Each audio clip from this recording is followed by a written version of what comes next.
Good evening, and thank you so much for coming to Sound Like It Hot and the beginning of our, almost the beginning of our Billy Wilder 1 week retrospective to Hobbies Comedies. I won't speak long.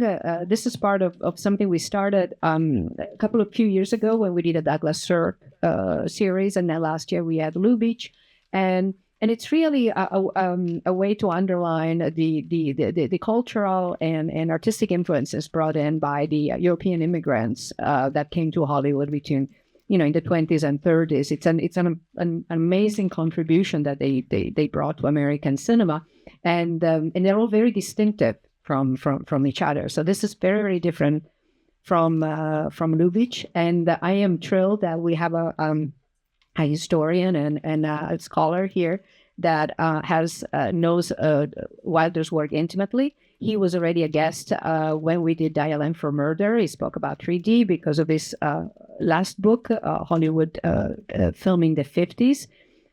He also wrote two important books about noir, The Dark Side of the Screen, and one about neo-noir. I don't remember the title, but they're both great. And here is Foster Hirsch.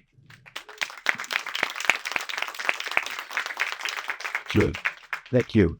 I did my homework, so I saw all 8 films in the series. And I'm not going to stand here and talk about the films that would replace seeing the film. But I did do my homework, and I wanted to set Some Like It Hot in a bit of a context. But I want to congratulate you, Giulia, on the series. It's really a good series because a lot of these films are not seen very much anymore. And I'm suspecting that many of you haven't seen a lot of the films. Who's seen Avanti, for instance? Okay, 1, 2, 3. There you go. Kiss Me Stupid. Okay, you know what? You have your days cut out for you. You need to come and see each one of these films. They're all worth your time. They are. And the films are there's a perfect time for being reassessed, because they have undergone revaluations. They've been called great, they've been called terrible, they've been dismissed. Billy Wilder remains a kind of controversial figure, and the status of his films is variable depending on mood, temperature, and audience. They're not universally beloved by any means. So all the more reason to come and make a decision for yourself. Billy Wilder, the title, Nobody's Perfect, is a great title. Billy Wilder, and this is an extraordinary achievement, he made 2 perfect films. There are very few filmmakers who can make a claim to 1 perfect film. Billy Wilder made 2 perfect films. They are not in this series, however, because his 2 perfect films, Double Indemnity and Sunset Boulevard, are film noir. They're dark. They're not funny, if you can find any humor really in either of them, maybe some dark chuckles. But he had a very cynical view of the world. And his sensibility was, like many German and Austrian expatriates, deeply noir. Noir was introduced into America by German and Austrian filmmakers, Billy Wilder included. He made 2 absolutely perfect movies. He remembered the tone of those movies when he made his comedies. So there are noir or dark or bitter or cynical undertones to each of his films. And that's part of his genius. Comedy mixed with other things that you would never imagine could be played for comedy. So he wants to keep you surprised, offended, off guard. He was a difficult guy. I don't know that you would have wanted to know him particularly. Very moody.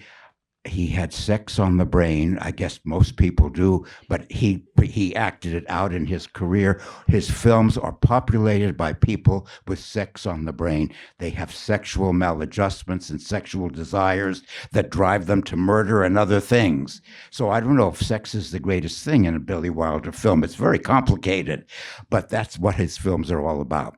Let me say a few words about the other films and then focus on tonight's film, Some Like It Hot. I want to talk to you about Kiss Me Stupid. I saw that when it came out in 1964. It was received as if it was a public insult, and it nearly destroyed Billy Wilder's career.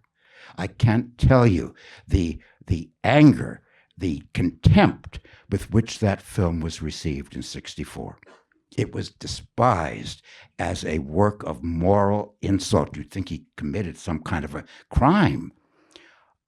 And then the next sentence should be, and of course, over time, it's now considered one of the great masterpieces of the American cinema. Wrong. It's still a film that's widely disliked and despised. I think you showed it this afternoon. Showing next week. Yeah. Another showing next week. Come to see it. It's actually very good, and in the end, really sort of sweet and sentimental. But it does have this very strange theme. It's not giving away the film, but the theme of the film is adultery is good for marriage. That offended people in 64. You know what? It still might offend people. Another film that nobody has seen, Avanti, which was treated with great critical dismissal when it came out, and still doesn't have much of a reputation, and thank you for showing it, is a wonderful film with also dark undertones, because it's a film about burying one's parents and finding the right corpse for the right grave. Doesn't that sound like a perfect topic for a comedy? But in fact, it is comic and romantic, and it stars a woman I have met in the real world, among the most charming human beings I have ever met, and the charm is there on the film. The actress Juliet Mills, Haley's sister. I can't say the same qualities were in Haley, but they certainly are in Juliet. Wonderful actress, and this was her one chance at a starring role. She said it was the greatest experience of her life, and she's terrific in it. I want to mention also Sabrina. I'll say something a little controversial. I think of all the 8 films that Giulia's showing, that's the most overrated because it has a performance that doesn't work, in my opinion. Humphrey Bogart as an older lover, I don't buy him as the partner for Audrey Hepburn. She didn't buy it either. They did not get along. He said publicly, she's not my type. Well, Mr. Bogart, you married Lauren Bacall. I'm sure Audrey Hepburn is not your type. But Audrey Hepburn is charming and William Holden is wonderful. But Bogart knew he was miscast, and you can feel it in the performance. Love in the Afternoon, I'm talking about in detail tomorrow, so we'll save that, but come to see it. It is an enchanting film. It, too, has a very low reputation. 1, 2, 3, Jimmy Cagney's last starring role.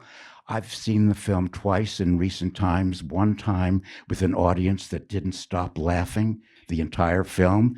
Another time, I'm not joking, in which there was not one laugh for the entire movie. Not one. A comedy played to total silence. So you come and decide for yourself. It's played very fast and quick. It's a comedy about the Cold War between communism and capitalism. Not a funny subject, but Billy Wilder treats it comically 3 years before the landmark comic treatment of the Cold War, Dr. Strangelove. As often, Billy Wilder was ahead of the curve. The front page is, you would think, a perfect Billy Wilder movie. It isn't, and I can tell you exactly why. It's good, and it's worth your time. All these films are worth your time. But that film is about rapid dialogue and characters talking over each other. And that's part of the rhythm and the appeal of the film. Newspapermen, they all talk at the same time. And Billy Wilder said, I will not have characters interrupting each other. I want every line of my dialogue to be heard. Fatal miscalculation. It slows down the rhythm of the film. Helen Hayes, whose husband wrote the original front page, was horrified. She said Billy Wilder threw out 60% of my husband's dialogue and introduced a lot of contemporary profanity. Charles would have been shocked and appalled, as I am. Yes, lots of profanity. Still a film that's worth your time. Some Like It Hot. How many of you have seen that? That's Billy Wilder's most popular film. It has often been called the greatest American film comedy ever made. That's an extraordinary statement. I don't know if we can say that about any particular film. It is based upon a German film from the 20s, remade into a French film from the early 50s, about musicians who are out of work, desperate, and have three disguises in order to get work. One, they join a gypsy band, become gypsies. Two, think how this would have worked in 1959, they put on blackface.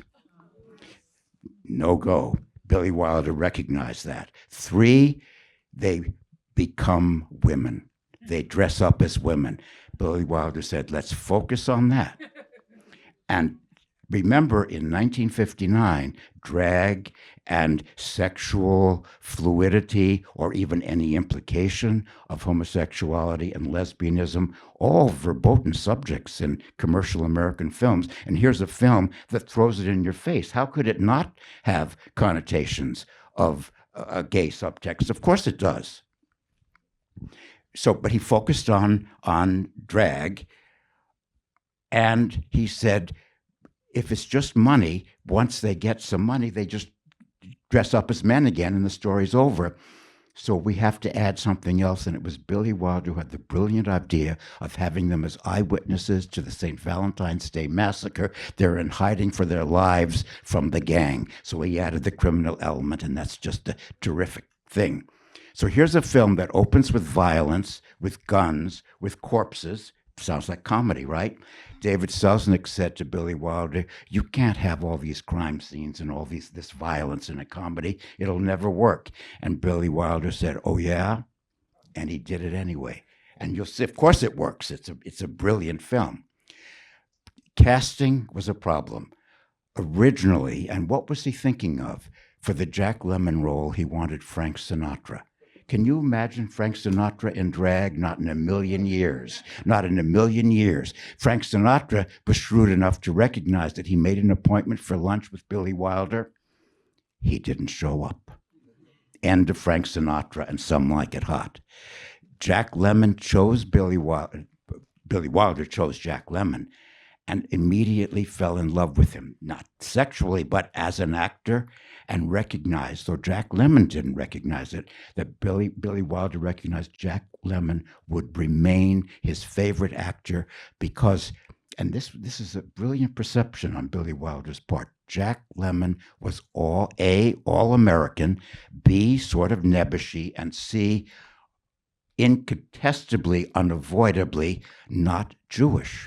So what Billy Wilder could do through Jack Lemmon was introduce a European Jewish sensibility strained through an all-American voice. They were a perfect marriage, and Jack Lemmon's performance in the film is extraordinary. Tony Curtis said, I don't think Billy Wilder was very happy with me, and he wasn't. I don't know if I'm telling tales out of school, but Tony Curtis's female voice in the film is dubbed. It's not Tony Curtis. It is Jack Lemmon, and Jack Lemmon got an Oscar nomination, but it's not Tony Curtis. But Tony Curtis had the brilliant idea of impersonating Cary Grant when he puts on another disguise. That was Tony Curtis's invention. Wilder loved it, and so did Cary Grant, not realizing that what that exposed was Cary Grant's performance of masculinity was a kind of masquerade. And that's revealed in the film. And then there's Marilyn Monroe, who's a story unto herself. I knew Don Murray, who was her last surviving co-star, and he said, you would have to do about 45 to 60 takes for every scene she was in because she couldn't concentrate and couldn't remember her lines. He said, I had to be good 60 times. She had to be good only once. He also said, none of it was done out of meanness. She was a desperately unhappy, neurotic woman, made more so in this film because she had on the set Paula Strasberg, Lee Strasberg's wife, who was her private acting coach. And she would turn to Paula after every take, rather than to her director, and say, was it okay? Can you imagine Billy Wilder's reaction to that? They said terrible things about Marilyn. Tony Curtis said it was like kissing Hitler, which was a very unkind thing to say at the time. And Billy Wilder said, when it was all done, my Aunt Minnie would come to the set on time and know her lines, and nobody would pay to see her. And Marilyn came late, didn't know her lines, and was brilliant. And she is. The film is difficult for her. She became pregnant and she lost her child during the making of the film. She was overweight, as you can see. She said her husband, Arthur Miller, wanted her that way. Billy Wilder didn't. It was a very difficult experience for her. When the film opened, true to form, and Billy Wilder was happy, it offended a lot of people. The Catholic Legion of Decency was up in arms. They said this film is immoral. Can you imagine? It has intimations of homosexuality, and people should not go to see it. And he wanted the film, the head of the Catholic Legion of Decency wanted the film condemned. So here's Billy Wilder's Some Like It Hot. It's about hot jazz. Hot jazz is improvised jazz, jazz that goes against the beat. Sweet or straight jazz follows the beat and the tone. Hot jazz varies and goes off on its own. Ironic, because Billy Wilder demanded that actors do every line exactly as written. No improvisation at all, but yet the film has a spirit of improvisation. It's filled with images of disguise and masquerade. At the beginning, you go into a church. The church is a front for a speakeasy. Men or women in disguise. Final comment. Remember that everybody who made this movie was deeply, incontrovertibly, absolutely irredeemably heterosexual. This is not a gay movie. If you want to see a gay Some Like It Hot, you should have gone to the musical that was on Broadway a few years ago, conceived by gay actors and gay writers. And at the end of that movie, the character played in the film by Jack Lemmon decides he really is a woman, and played by a non-binary actor who, of course, won the Tony Award. Did anybody see Some Like It Hot on Broadway? You didn't miss a thing. But you came to the right place because you're going to see a great film. Now, my wonderful hosts wanted to take me out to dinner, but I said, I want to see the film with the audience because I want to study you. I'm going to sit in the back. Are you going to laugh? I'm still teaching, and I can show a comedy to 20-year-olds now, and what was funny to me decades ago, they'll sit there with a straight face, and what's not at all funny to me, they'll roar.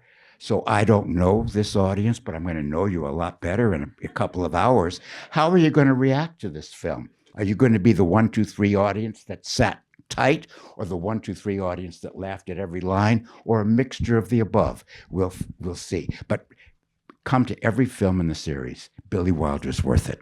Thanks. Thank you, Foster.